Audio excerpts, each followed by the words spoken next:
Indian Prime Minister Narendra Modi and his surprise visit to Islamabad. Talat Masood is a defense analyst and a retired Pakistani army general. Welcome to Al Jazeera, Talat Masood.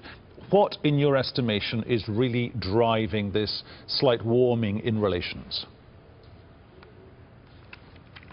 Well, I think Pakistan, and especially Prime Minister Nawaz Sharif, and also to an extent the military leadership here, is convinced that it is important to have better relations with India and to improve the climate so that they can focus more on the internal and domestic challenges, both in the field of economy and also in the field of terrorism and fighting extremism in Pakistan. So I think this was the motivation as far as Pakistan was concerned.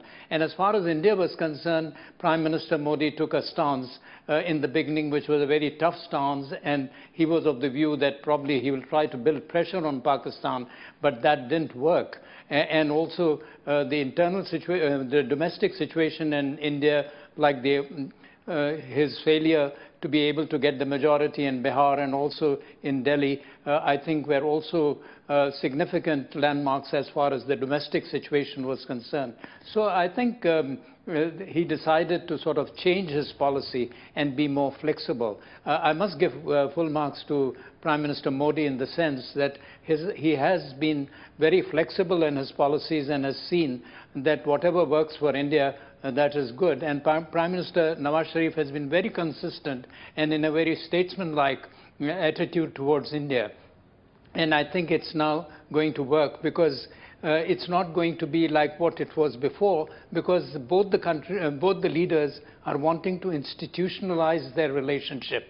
And as you see that there were major events and they're not being, they don't want to be too open also, and do not want to make something more public, and do not want that their expectations of the people on both sides should be very high. Okay. So they are going about it cautiously, but they are going well prepared. Okay, there are so many big dog whistle issues between these two countries. If this relationship is to move in a positive direction, what has to happen so that they can go beyond cups of tea and handshakes?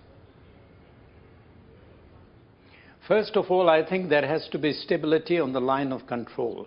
And that, I think, is possible, because it all depends on the climate and on the sort of policies that the two countries want to pursue. And I think as they want to move forward, the line of control will remain stable. So that's a very big achievement. And then followed with that is, of course, that, the major issues which they say will be discussed in the comprehensive dialogue, which includes Kashmir, which includes Siachen, which includes Sir Creek, and then there are water issues, and then there are issues of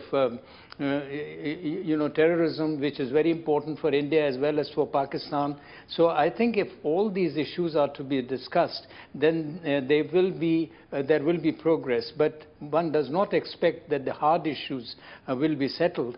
But the very fact that if both the leaders are genuine, which it seems so, and they realize that it is in the best interest of their own countries to sort of move forward and leave behind a very sort of a bitter legacy, then only things can move. And those signs seem to appear, because the focus of both the leaders is to sort of improve the conditions within their own countries and to move forward on the economy. And both the leaders at the moment are very conscious of trying to sort of develop their countries at a fast rate economically and also have peace. And Pakistan has many challenges within the country, and it also wants to focus domestically rather than sort of be involved with India.